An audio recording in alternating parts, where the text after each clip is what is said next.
Cemetery Gates podcast featuring Xander Kane and Android Virus.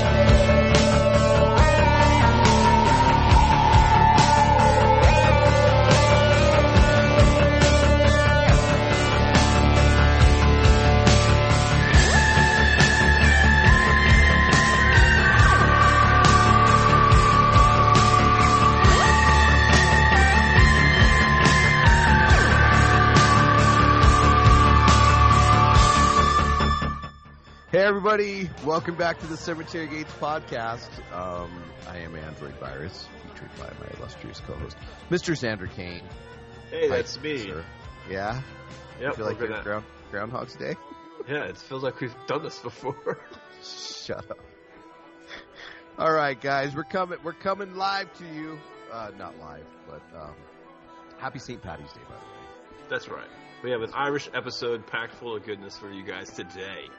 We do, and we decided, hey, let's pick some Irish horror films, and we kind of just, I guess, went down the fucking, I don't know. I picked one, you picked one, and I just liked the cover of the one I saw, so I was like, we're doing that. So we're gonna do Boys from County Hell tonight, and we're also gonna go ahead and do your pick, which was Isolation. 2005. 2005. Mine was 2020. So, before we get into the movie, let's talk a little bit about what we've been watching. You go ahead, sir. All right. So I did make it to the theater to see Scream 6, which I enjoyed. If you like 4 and 5, you're gonna like 6. If you didn't like 4 or 5, don't fucking go see this one just so you can bitch about it. That's about what I'll say about it. Incredibly brutal kills. Really enjoyed Jenna Ortega in it, and what's the other girl's name? Melissa Varia. She's awesome in it. Yeah, I enjoyed it, so I think it's worth checking out for sure. And I would totally watch a Scream 7, so I'm here for it. Do they connect to the other ones? They do, yeah. They connect to 5 and 4. Do 4 and 5 connect to... 4 and 5 don't really connect at all. I think they do. I can't remember what the connections are from 4 to 5. So, but do they all connect to 1? They'll connect to the same story. Yeah, they do. Okay. Yeah. Because Courtney Cox is in all of them. So, is she? Yeah. Okay. So it all is one kind of loose storyline. Basically, everybody fucking wants to be Ghostface. It's kind of like how Saw went to get different jigsaws. Yeah, everybody wants to be a fucking ghost facer. Gotcha. Yeah, but it's enjoyable for sure. Like I said, you like 4 and 5. There's no reason you're not going to like 6, I wouldn't think. But well, there you go. Haters gonna hate, so haters gonna hate and drink that haterade. Well, Greg Mo didn't like it. Yeah, Greg Mo, he doesn't care for the Scream films in general, though. So the fact that he gave it a 2 and not a 1, I feel like is a win. What doesn't he like about them? I just think we can read. I'll pull up his. Oh my God, we're getting a Greg Mo read without Greg Mo on the show. We're getting a Greg Mo read. His review was, full disclosure, I have never been a real fan of the Scream franchise. The series is catered to the horror wannabe crowds and attempts to come across as horror aware when it really is just a horror appreciation. So, yeah. He might get some death threats for that one. I hope. But he did say, not completely without merit. The kills are brutal. Well, it's kind of like how I felt about the Halloween films. I wasn't the latest trilogy. I wasn't like, I wasn't a huge fan of some of them, but the kills were insane. Yeah, for sure. I like those. Yeah, I've been checking out. I don't know. Other than the movies we watched, my paranormal shows. Yeah. I really like those. What I have been checking out lately is a YouTube channel with TV personality Katrina Weidman and Heather Taddy, who I love these girls. They're paranormal, the way they investigate. Right. Really, really cool. I would really check out their YouTube channel because unfortunately their show got canceled. kind of sucks ass. But It could still live on YouTube, but yeah, I think that like if she gets enough follows, and so definitely go follow Katrina Weidman either on Twitter or Heather Taddy on Twitter. But she does have a show that she puts out on her YouTube channel on Wednesdays called Travel the Dead. I do rather enjoy their brand of investigating, and not just because I have a slight crush on either one of these beautiful women. I just think that they're ballsy. They get in there, and I like just the investigative approach they take, and they don't do like jump scares or pretend to be possessed. right. And unfortunately, them and all my favorite paranormal shows have gotten canceled because of Discovery Plus or the Travel Channel doing a merger with HBO Max, and I think HBO Max and Discovery Plus are doing a merger, so we're losing a lot of cool shows. But like you mentioned earlier, hopefully some shit will get picked back up. Right, yeah, they typically, or sometimes they'll dump the excess fat, but then they'll re-sign or essentially renegotiate a contract with these shows. So yeah, and I know Katrina has been, and Heather Taddy, they were like on one of the original paranormal shows called Paranormal State, and then you've seen them popping up through a bunch of different shows, and then their last show was Portals to Hell with Jack Osborne, which is really cool. I saw Jack Osborne's popping up at like horror conventions now because of all that stuff that he does with the paranormal world. He is, man, which is really cool, and it kind of sucks for him because I see him trying to like separate himself and trying to make a name for himself in that world, and he actually put out a really cool documentary. Or a kind of I don't know, a show on the Travel Channel, not the Travel Channel, but it was Discovery Plus, where he kind of went back to his whole old hometown in England with another female paranormal investigator, which was a really cool show. You should check that out as well. But good luck to them, man. I hope they land on their feet and keep doing what they're doing. And I think, if you do what they do, hard work pays off. And if they do it right as well, you know what I mean? Yeah. They're not faking evidence or anything like that. Right, yeah. Really fucking cool. Focus on debunking instead of proving. Yeah, because I think some shows that, like, unfortunately, like the super popular shows, there are, with any type of reality show, there might be some added scripted reality stuff in it. But hey, not knocking it. Still fun. It's entertainment. I remember how to tell Homicide, why does he watch Lizard Lick Towing? He's like, well, you watch wrestling. And I'm like, oh, got me there. Got me there. Oh, he was a Lizard Lick Towing fan. He is. He loves them. But now I had gotten him into some form. He liked Lucha Underground wrestling too, which is really cool. But yeah, it was on the Robert Rodriguez network. So yeah, it's fucking hilarious. Yeah.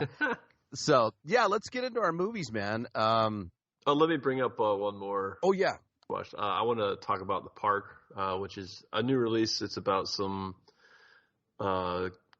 this kind of dystopian future where the kids basically get sick and die once they reach kind of like the puberty age. And so all the adults have died off, and it's basically the world is run by kids. And, it's just they do like a little snapshot of a group of kids that are just kind of trying to survive and figure out what the hell is going on. And it all takes place in the abandoned Six Flags theme park in New Orleans. It's all filmed on that old abandoned theme park, which was pretty cool. So there's some cool visuals in there. Super. It's a short film, but I think it's well written, and the lead actress, Chloe Guidry, I think her name is, does an awesome job of playing this kind of little badass lead character. Most of the kids in general are pretty good performances for as young as they are, but very entertaining, very short. I think it's like 75 minutes long. Definitely worth a watch, so check it out. Very cool, man. Very cool. I'll have to check it out, man. Yeah. Me and my wife are arguing about we're gonna have to start watching some newer movies. Yeah. Oh, by the way, I am reading a book, which is rare. What? Reading The Running Man. Oh, are you? Yeah. Nice. Really cool. Stephen King book. Nice. So very different from the movie so far. Very different. I think it is pretty significantly different. Yeah, there are some similarities, but yeah, it's a different. They're different animals. some people like to do that to Stephen King movies, but I don't know if The Running Man would fly if they made it normally.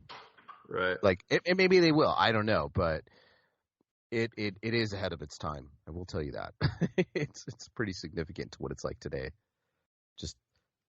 It's like if there was just one slight left turn in our history, we would be in The Running Man time right now because we're almost there. Right. Kind of ish. Close enough. Close enough. All right, guys. So we did a couple of Irish horror films. Happy Irish Day, St. Paddy's Day, whatever you want to call it. Yes, and our films do share the same actor and Mr. John Lynch. Yes. So this is the unplanned John Lynch tribute show. It is. As I like both of his characters in both these films. Man, this guy has been in a lot of movies, a lot of TV shows, and he's still going strong. And he's won a lot of awards, which is cool to see him not put movies above him or below him. Do you know what I mean? Yeah. Maybe he just likes the script. So let's go ahead and go with my movie first, Boys from County Hell. Let's go ahead and listen to the trailer, and we'll be right back. Some things are older than science, older than God. The earth has its own secrets, and if you get close enough, you'll hear it.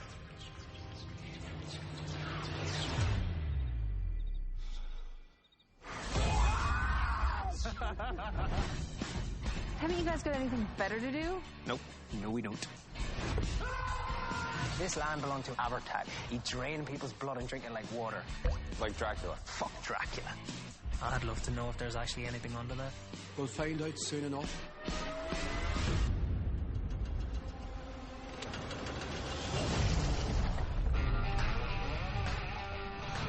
I saw something weird. Whose foot's that? Fuck this, I'm out! There's a vampire! Oh my sake! That wee fucker tried to bite me! This isn't Dracula. People don't get turned from a fucking bite. They get turned by the stones from Abertag's grave. Fucking move, will you? We need better weapons. Are there any ideas in there? What about sunlight? I mean, that is the #1 vampire killer.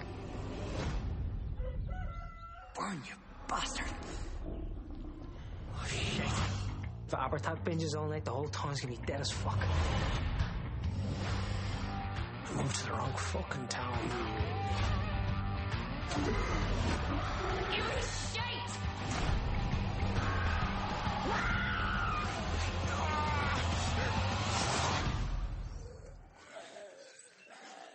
Oh, come on. Like, what are we supposed to do about this?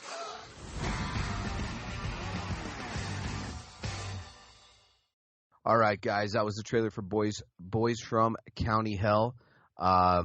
And this movie is basically listed as a vampire horror comedy film, although the comedy is subtle, very subtle, but subtle enough to where you get it, right? It's not slapsticky like Shaun of the Dead or Tucker and Dale. Yeah, there's no like gut-busting moments, but there's like some chuckles, which I appreciate. A little Irish humor. Yeah. There's also, you know, and typical with a lot of these like Irish movies that do have some humor, you know, sprinkled in.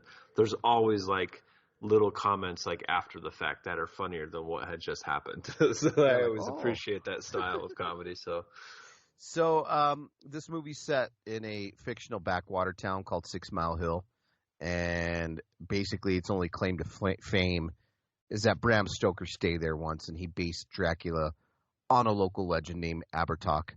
And Abertag, and basically he's supposed to be buried below Cairn, or a Cairn. Cairn. I don't know how you say it or spell it. Yeah, his remains are supposed to be. It's basically a pile of rocks that kind of look like a tower, but not that high. Yeah, that's like it's like. He's supposedly buried underneath it, and then the rocks are keeping him trapped, I guess. Yeah, that's... And they never really say what that thing on the top of that fucking cairn is. It's like a skull. It's like a weird skull, wasn't it? Well, it looks like a fucking Chinese star or some shit. I don't know. It was weird. I was like, but they never address what the hell's on the top. Like, it's piles of rock and then this thing on the top. Yeah, and then so you kind of get the movie with Eugene, and you know he's got a couple of his buddies hanging out with him, Charlie, and they're drinking beer, drinking their woes away in their awful Irish town. they're and then the bartender is played by Claire McCann, right? Or no, her name is that's her name in the movie. I'm sorry, Louisa. Yeah, Louisa Harland. Yeah, Yeah. she is a great actress and a ton of Irish stuff. But my favorite thing of her that she's done is a show called Dairy Girls, which is about some girls in Catholic school in Northern Ireland in the 90s. So when all that shit was going on, all that, political stuff was going on, she plays a character named Ola, and she's absolutely fucking hilarious. And it was nice to see her play like a more of a serious role.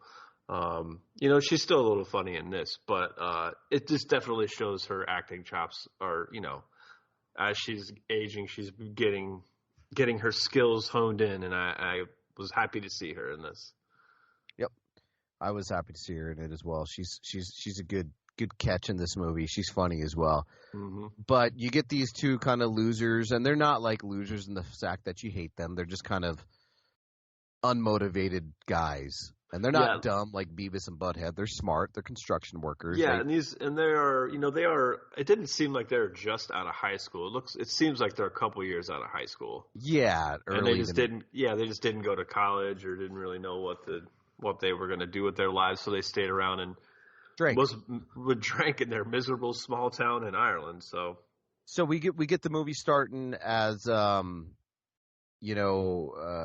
couple kind of enters the bar or the tavern that they're in, the pub, whatever, and they're a pair of Canadians, and they're like, hey, we'll take you on the stroll for our wee town and tell you about our local legends, and they take them, and they're like, okay, and they kind of play like dumb Westerners, right? Like, yeah, it's also, I like in this scene when they come in, because one of the guys says something about them being American, and Claire behind the bar says, oh, those Canadians love those maple flowers because they have the maples, the maple leaf on there. Oh, the maple leaves, yeah. It was again, just a quick example of like the little subtle humor because she says it really quick, like almost in passing. You're like, oh.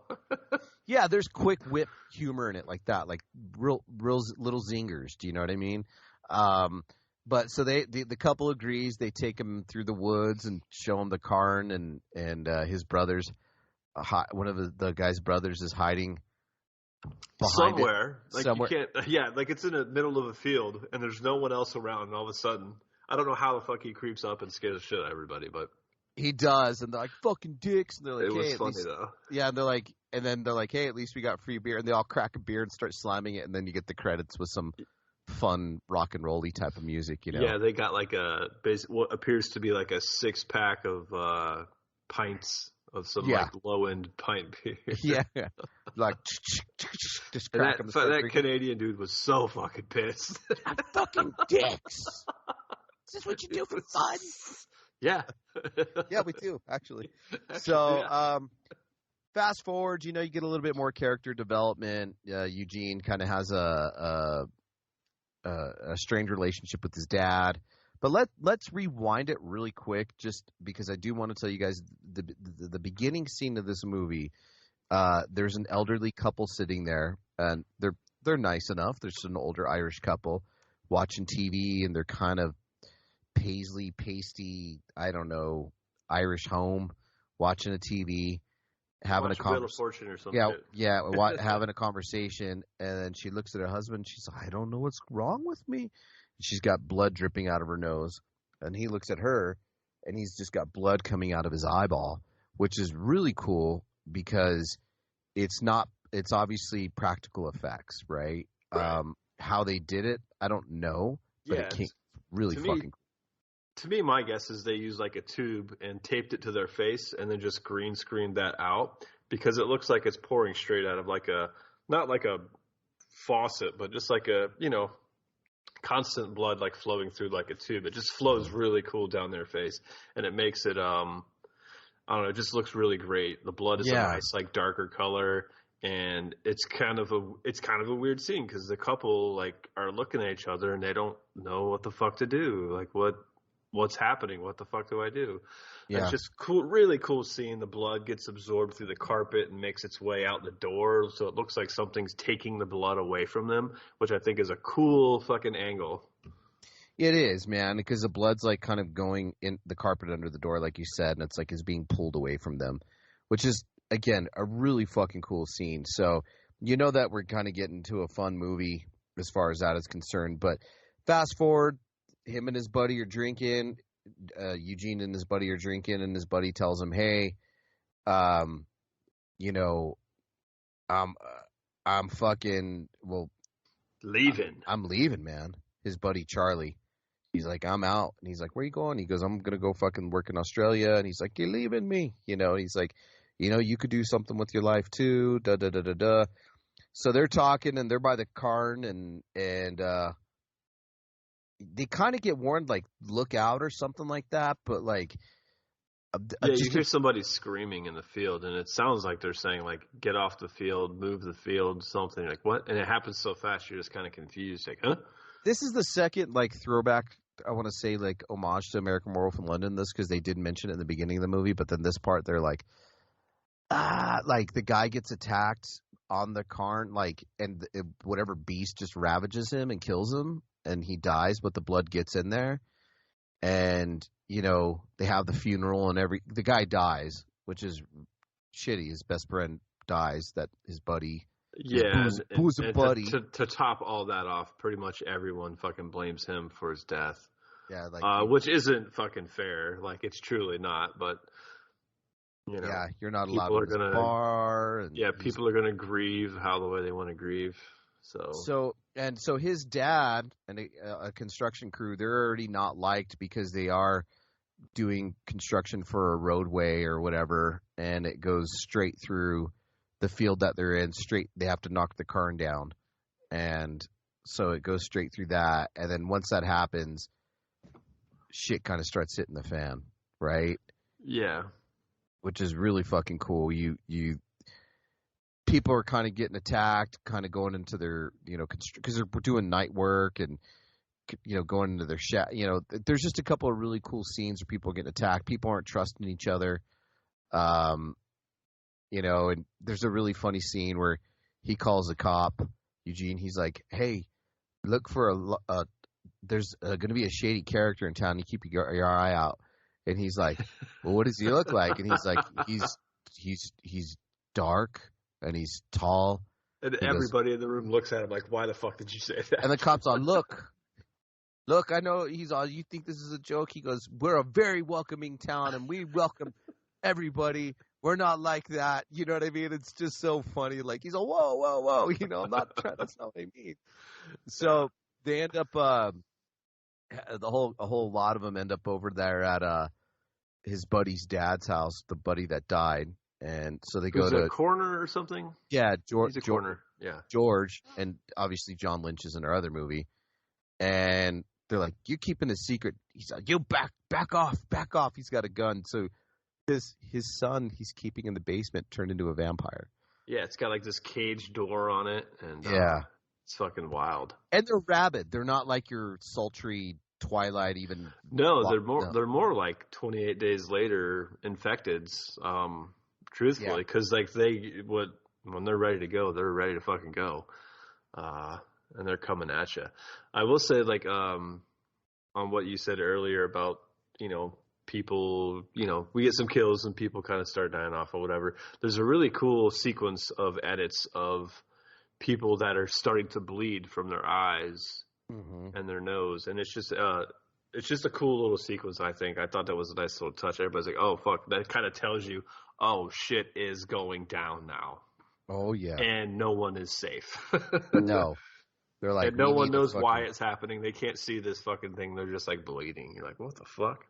We need to protect this town. Yeah, at all costs.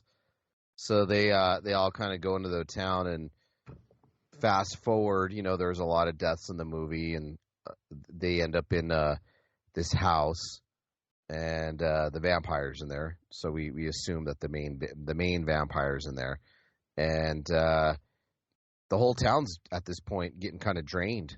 You know what I mean? And the dad and the son who bicker throughout. Right, they don't have a good relationship at all. No, and it stems from. We do find out eventually in the film that it stems from their mom.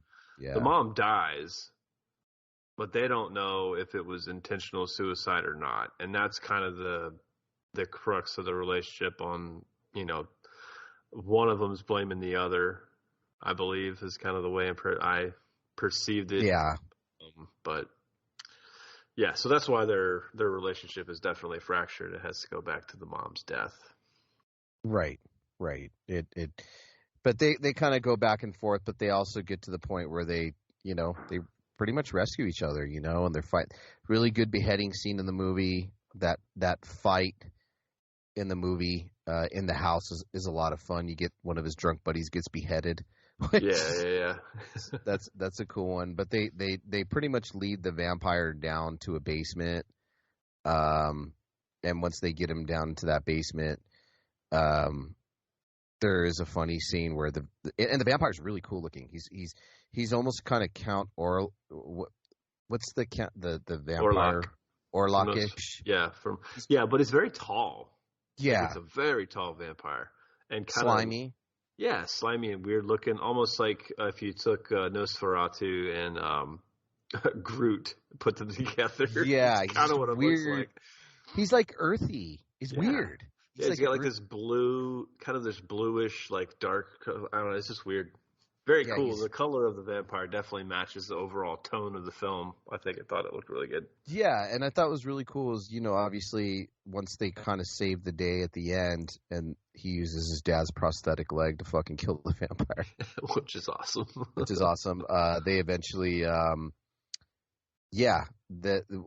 thought that the scene where like everybody kind of rises up and they're like, oh my God, what the fuck's happening? They all have like bloody noses. You know what I mean? Like, he saves the town and the dad takes off and he's like, hey, I'm going to leave this fucking shit to you. And I got to get out, have a good one. I got to move on. And you see him building another cairn on top of where they buried the vampire.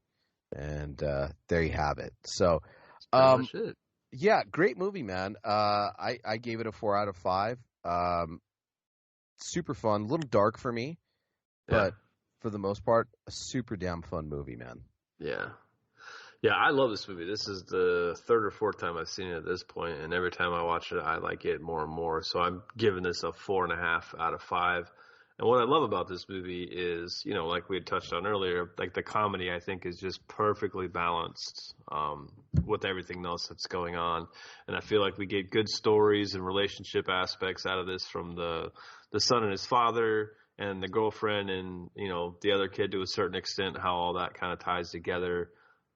It's just made really well. I think it's just balanced. Like everything's just balanced well. The tone is right. It's just good. To me, it's so damn enjoyable from beginning to end. And weren't you working on a list of 100 vampire films? Your 100 top Yeah, vampire I was. I got it down to like 80, so I'm almost complete with it. But this one definitely makes the cut. Which I didn't really expect a movie from 2020 to make the list when I started to make the list. But Boys from County Hell is definitely in there. I don't have it placed in its position because I'm basically getting the 100 and then I'm putting them in order.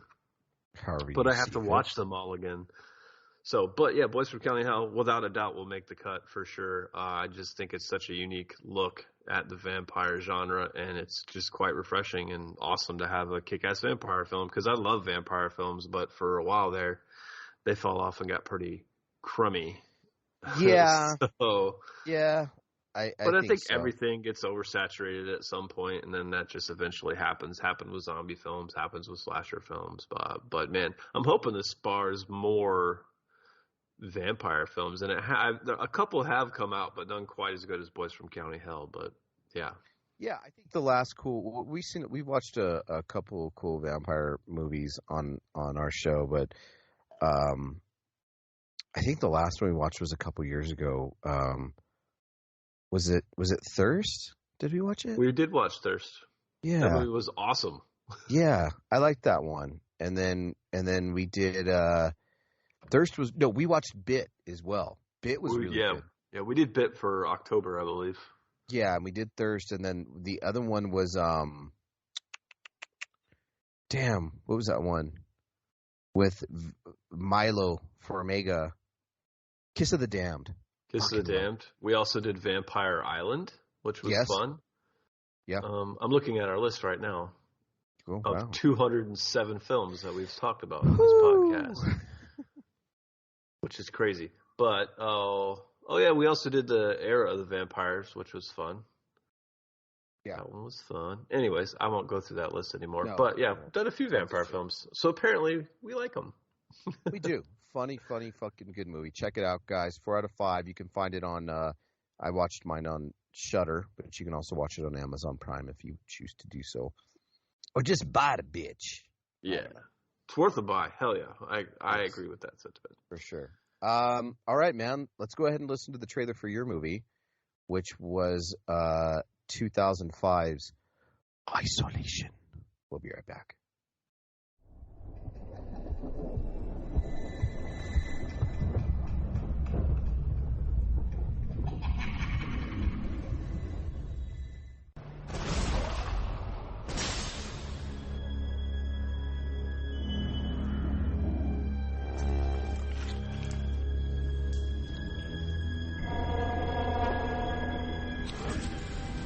It's a genetic abnormality. It happens in cases of embryo transfer, like in these tests.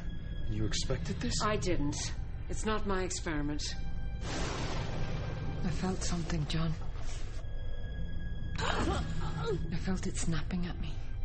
We stay till they stop watching the roads. They're completely malformed. You knew about this? I'm going to have to quarantine the farm. John, we've got to shut it all down. It's gone wrong. That's impossible. This rate of cellular growth is off the scale.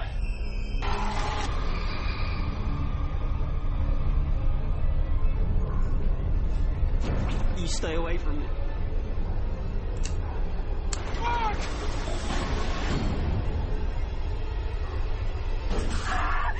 This is test subjects, like lab rats. Leave the farm. Mary! Come here.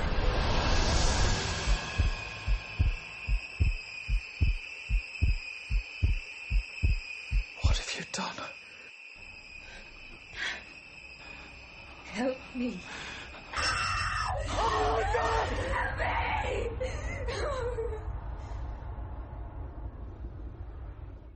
All right, guys, that was a trailer for 2005's Isolation. Let it rip, sir. Another Irish horror film. Yeah, another Irish horror film that takes place in a small farm, a small rural farm in Ireland. And in this one, we have a farmer by the name of Dan, who was John Lynch from our previous movie, who was George, I believe is his name, in Boys from County Hell.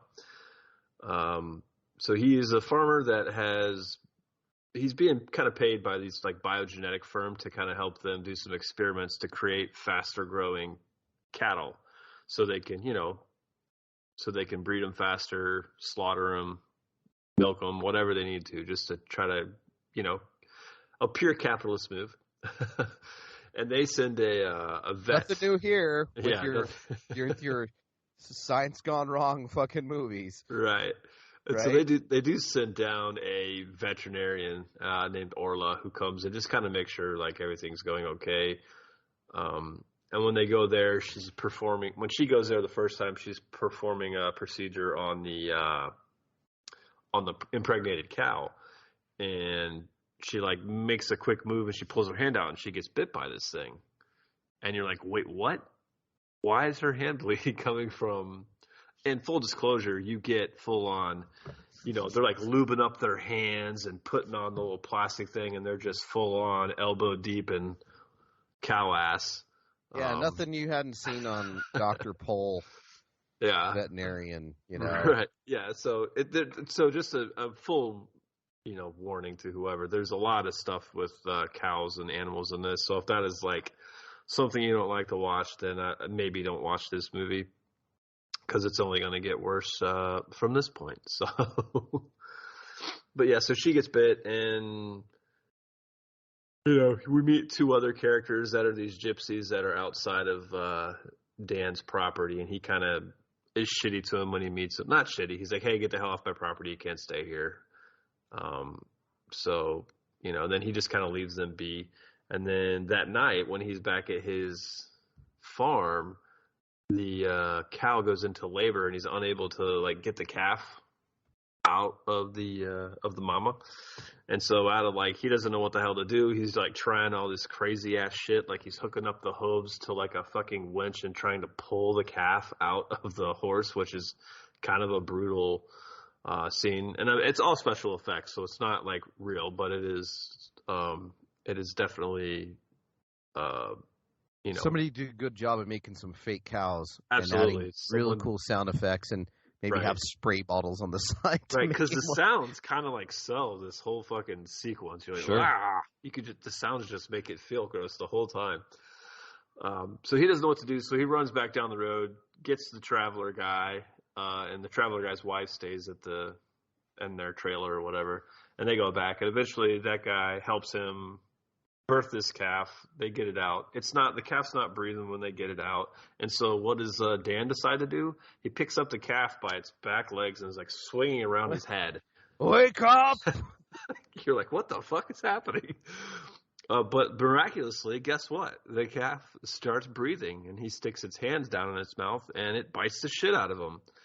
And when we later find out there's fucking fangs in there. Yeah, there's some fucking sharp-ass fucking pit bull teeth in there. What yeah. the fuck? And after all that, the veterinarian comes back, and he tells her that, hey, I got bit by this calf, and that's when she like inspects the calf and notices it's got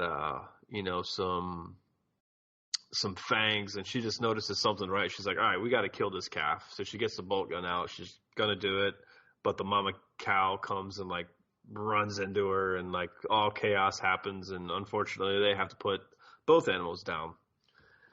And she decides to do an autopsy, and she pulls out all these like exoskeleton looking thingies with like bones growing on the backside of them, but it's essentially fetuses with like bones on them, but they look really fucking weird. And she has them kind of all out on the table, and of course one of them gets away. She's like, oh fuck.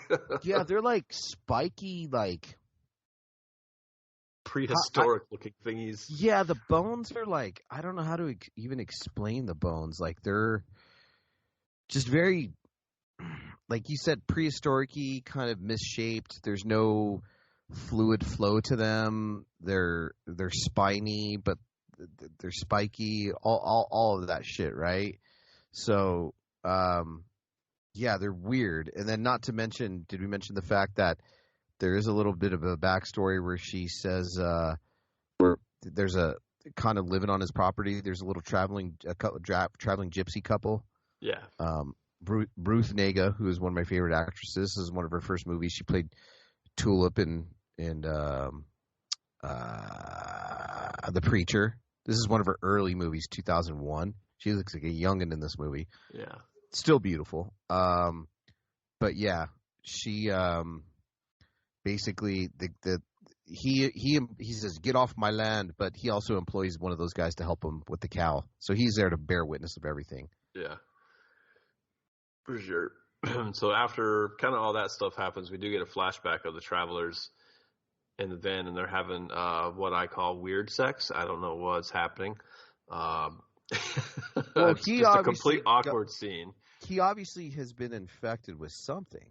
Yeah, I think he gets nipped or something somewhere. I can't remember exactly how. Got nipped in the waters, yeah, somewhere along the way. Yeah, somewhere along the way.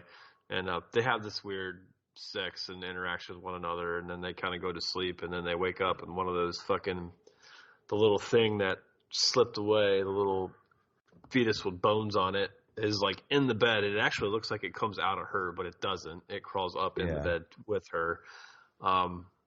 And they freak the fuck out, obviously, because this thing looks fucking crazy. Like, you're like, what the fuck? Like, that's an awful way to wake back up. So they wake back up, and then we finally meet the the elusive biogenetic firm dude, the guy that's running this kind of whole operation, that showed up because shit is obviously not going well. So he shows up and tells everybody, "Oh, you can't leave here," which I guess this is where the name of the film comes from. They got to like isolate and not go anywhere because this thing could really spread. Because this thing is just like a parasite that's going to just keep growing and taking whatever host it can. And he's got to, he doesn't really have a plan ever on how to take care of it. He's like, "Oh, you can't go anywhere." And then they just kind of spend the rest of the movie with these creatures popping up. You get a couple really cool chase scenes with these creepy ass creatures. And they're just kind of trying to figure out how to get out of this thing alive and through the end. So, and you do get more cows and more other animals getting killed in the path of this. But it's a wild ride there toward the end. I'd say the last 15 minutes or so of this movie. 20 minutes. Yeah. Which is great wild. Because the movie does start. It's a slow starter. But I feel like it does give you enough. Like, I was constantly like kind of wondering how this was all kind of unfold. So usually when I'm thinking about things like that, I'm pretty invested in the film. So I stayed pretty invested in it throughout. I did too. We definitely get some pretty, we've talked about it already, but the effects are astounding. The acting is actually great. Like, John Lynch is awesome. And so is Ruth Negga, and everybody else on here is pretty damn good. Just a creepy vibe to this whole thing. It doesn't it make you feel like, because you're in a wet ass Irish farm, and you just, it's not like you feel dirty, Texas Chainsaw Massacre dirty, but you're just, it's almost like makes you want to be in the desert. You're just like, get me out of this fucking wet ass. You feel Irish like farm. you're in it when you're watching it. You're like, I'm here. And let me tell you something. The reveal at the end of the creature, because I guess it's jumping from cow to cow, feeding on it, getting bigger and bigger and bigger, and as the goddamn piece of shit fucking scientist is trying to murder everybody on the farm, is to not get it out, more to cover up his mistakes. I don't think necessarily to protect everybody else, but when you get that kind of final battle at the end, because Ruth Negga is like pretty much the final girl in the movie, which is I love that little chase scene with her where she's kind of crawling through. I think that's a really cool sequence.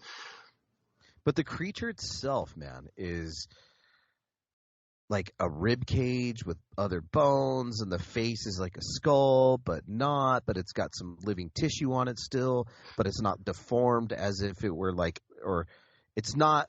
How would I explain? Fully developed creature. It's not fully essentially developed creature, but it's also not like a zombie type of creature as well. No. It's just I think it's something in the middle of an evolution. Yeah, and I'm on a guess. I don't know if this is actually true, and I think this is just like, we don't ever really get to see its full form because it's continuously growing throughout the film. So we see it in stages. We see it in its smaller part. We see it get a little bigger. You do see some more defined areas in it as it gets bigger, but still you don't really have a great idea what this thing's going to look like. And I think that makes it a little creepier to me, because there's a lot of uncertainty on what you're facing and what the fuck like, how do you kill a thing you don't know what it is? Like, right. There's no lore for this. No, it isn't. It's fucking great. So usually it's nuke the whole town, right? Right. The military, nuke the whole town, erase our mistake. Well, they do a good job at doing what they got to do with the creature, I believe, and also at the same time, it does leave it open up for something 3 months later, so to speak. Yeah. You know what I mean?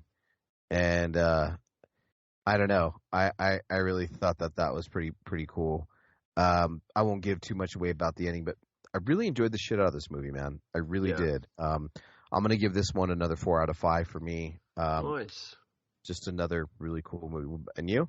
Yeah, I'm just a tad under you there. I'm at 3.5. I would venture, if I watched this again, maybe it'd come up to a 4. But yeah, I thought this was exceptional.